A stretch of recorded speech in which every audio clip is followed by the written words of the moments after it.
ढोकळ्यासाठी आपण पहिल्यांदा घेऊ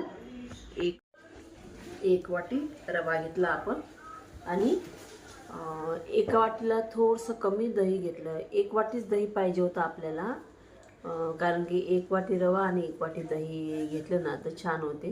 पण दही एवढं आंबट आहे नाही, तर त्याच्यामुळे मी कमीच घेतलं.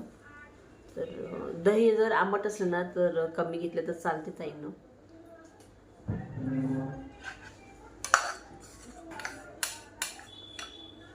आणि ही रेसिपी पण एकदम सोपी आहे रेसिपी ही. याच्यामध्ये थोडंसं पाणी टाकते मी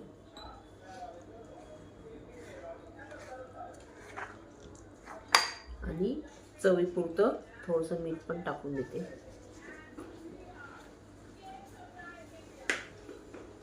रवा माहीत आहे का, भिजायसाठी खूप पाणी लागते, तर त्याच्यामुळे मग मी पाणी भरपूर टाकलं याच्यामध्ये.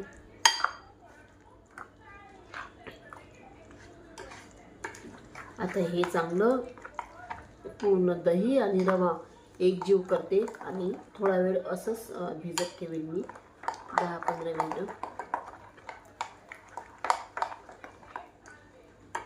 एकदम सोपी रेसिपी आहे ताईंनो. एक वाटी दही, एक वाटी रवा आणि चवीपुरतं मीठ टाकायचं आणि नंतर काय काय टाकायचं हे सांगते मी तुम्हाला. थोडा वेळ आपण हे असंच भिजत ठेवायचं 15-20 मिनिटं.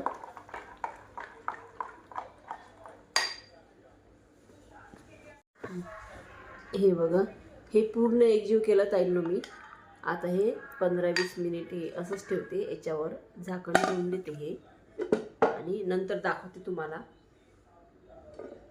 पण एकीकडे पाणी ठेवलं मी गरम व्हायला.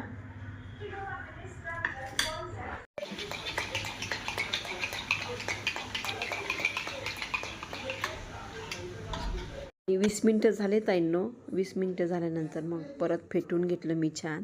आणि नंतर मग पोहे खायचा 1 चमचा माहीत आहे का, त्याच्यामध्ये मी तेल टाकलं, आपलं फल्ली तेल, आणि ते पण चांगलं एकजीव करून घेतलं. आणि एकजीव झाल्यानंतर मग त्याच्यामध्ये टाकली मी 1 इनोची पुडी.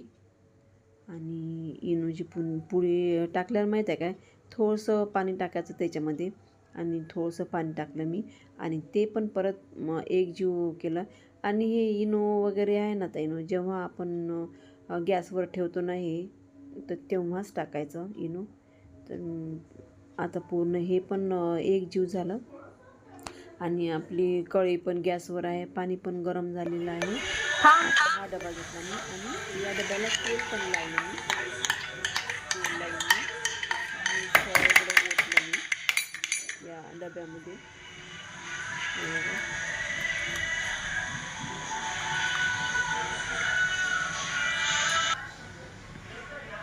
पाण्याला पण उकळी आलेली आहे आता. हे बघा, आणि याच्यावर एक प्लेट झाकून गरम आणि छान आपला ढोकळा पण झाला ताईंनो. आणि रव्याचा म्हटलं म्हणजे मस्त व्हाईट दिसते आणि व्हाईट मुलांना खूप आवडते. माझ्या मुलांना तर खूप आवडते व्हाईट ढोकळा. आणि नंतर मग मी हा तडका तयार करत आहे त्याच्यावर टाकायसाठी. त्याच्यामध्ये मी तेल टाकून त्याच्यामध्ये मोहरी, हिरव्या मिरच्या आणि कढीपत्ता आणि हे सगळं चांगलं होऊ दिलं गॅसवर. आणि नंतर मग जो ढोकळा होता ना, तर त्या ढोकळ्यावर टाकलं मी.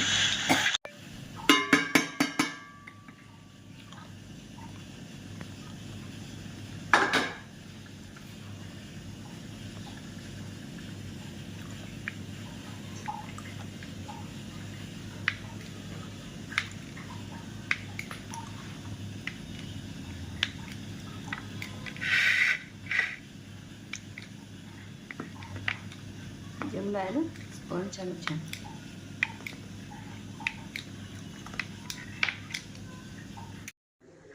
आज आमच्या बिल्डिंगमध्ये माहीत आहे का ताईंनो, आज होतं प्रगट दिन आणि त्याच्यामुळे आमच्या बिल्डिंगमध्ये असते मोठा भंडारा असते आणि छान जेवण पण ठेवतो आम्ही.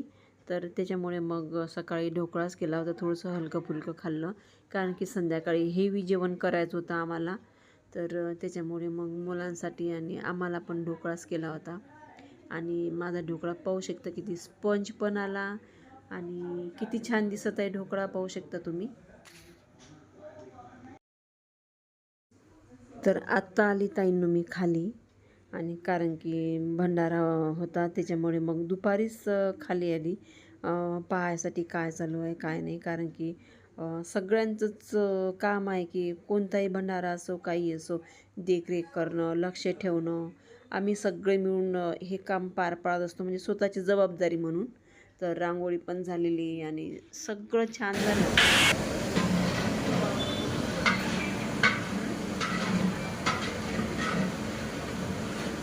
त्या पिठात काय काय टाकलं ताई? हां नाही, पीठ दळून आणलं तेव्हा. हो हो का, किती प्रमाण घेता मग तुम्ही? अर्ध घेता का? म्हणजे अर्धे गहून अर्धा मका. हो का, म्हणून चांगली लागतात ते, बरोबर आहे.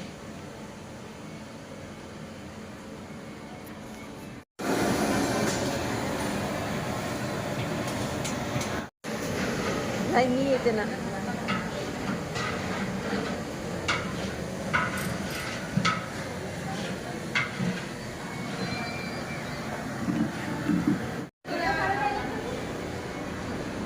लवकर येत जा ग संध्याकाळी भाऊ, लवकर येत जा संध्याकाळी.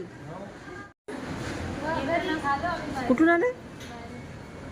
हो का, कोणाचा ग?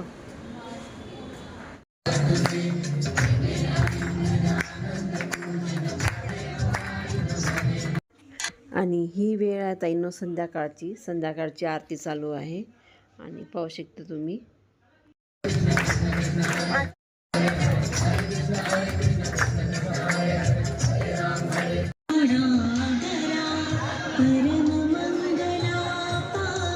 आणि संध्याकाळी मस्त छान तयारी केली ताईंनो आम्ही सगळ्यांनी, आणि सगळ्या महिलांनी. आणि छान तयारी करून मग सगळ्या खाली आल्या होत्या. आणि याच्यावरून पाहू शकता तुम्ही आमची महिलांची किती एकी आहे ती. महिलांची काय, सगळ्यांची माणसं पण एकमेकांना सपोर्ट करतात.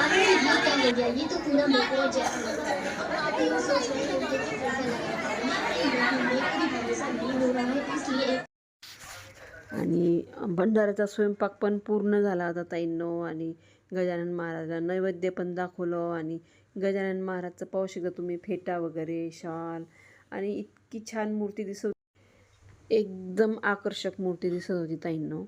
आणि पूर्ण सगळेजण खाली आलेले, एवढं छान वाटत होतं ना, एकदम प्रसन्न वाटत होतं.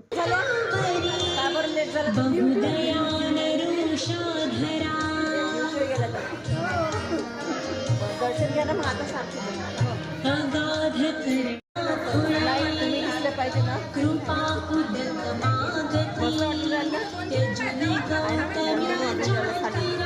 नाही तर वाटत नाही वाटते सार्वजनिक काही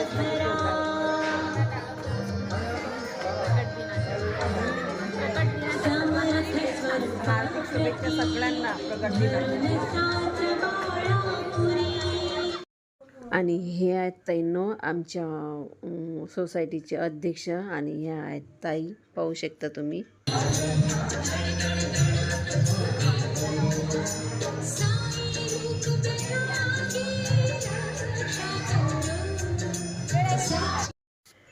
आणि असा काही प्रोग्राम असला ना ताईंनो बिल्डिंगमध्ये, तर एवढं छान वाटते ना, प्रसन्न वाटते एकदम. सार्वजनिक काही प्रोग्राम असला, काही धार्मिक प्रोग्राम असला तर खूप मस्त. आणि सगळेजण आम्ही मिळून करतो, काही हेवा-दावा नाही, काही नाही, एकदम निस्वार्थीपणे सगळेजण वागतात.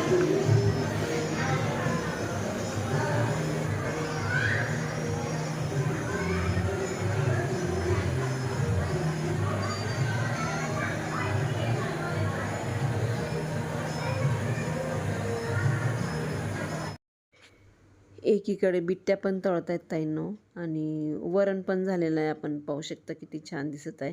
वरून छान सांबार वगैरे टाकून मस्त दिसत आहे वरण. आणि भाजी पण झालेली आहे, वांग्याची भाजी. मसाल्याचे वांगे केले होते आम्ही. मसाल्याचे वांगे, वरण, भात, बिट्ट्या आणि गोड पदार्थ जिलबी ठेवलेला होता. आणि आता पंक्ता बसत आहेत.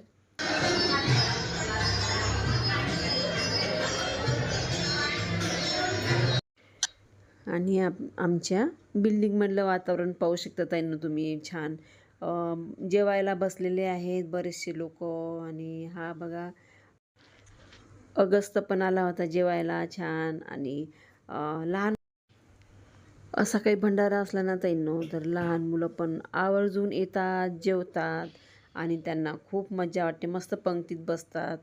आणि खरोखर बिल्डिंगमध्ये जर प्रोग्राम असले ना आणि असे सार्वजनिक प्रोग्राम असले की आपला एकोपा पण वाढते. आणि आमची दिदू पण आली होती ताईंनो जेवायला. पण चार्जिंग कमी असल्यामुळे मी पुढचं शूट नव्हतं केलं.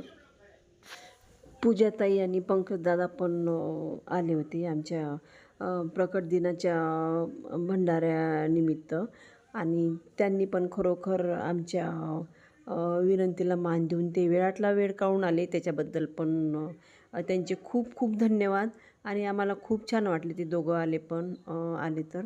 आणि मेन म्हणजे माहीत आहे का ताईंनो, आता जी निवडणुका झाल्या ना महानगरपालिकेच्या, तर त्यातून दोघं पण निवडून आले. आणि त्याच्यासाठी पण खूप खूप शुभेच्छा त्या दोघांना पण. आणि माहीत आहे का आमच्या कार्यक्रमात आणखी त्यांनी शोभा वाढवली. आणि आमचा जो कार्यक्रम होता तो खूप छान झाला.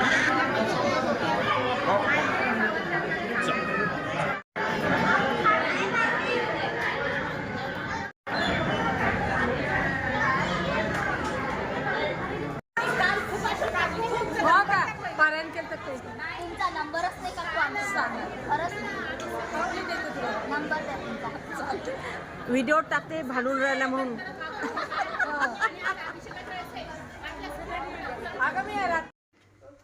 तर अशा प्रकारे ताईंना आम्ही गजानन महाराजांचा प्रगट दिन साजरा केला. आणि पाहू शकता तुम्ही किती छान वाटत आहे आणि किती प्रसन्न वाटत आहे आमच्या बिल्डिंगमध्ये. आणि आजच्या व्हिडिओला मी इथं सेंड करते ताईंनो. धन्यवाद.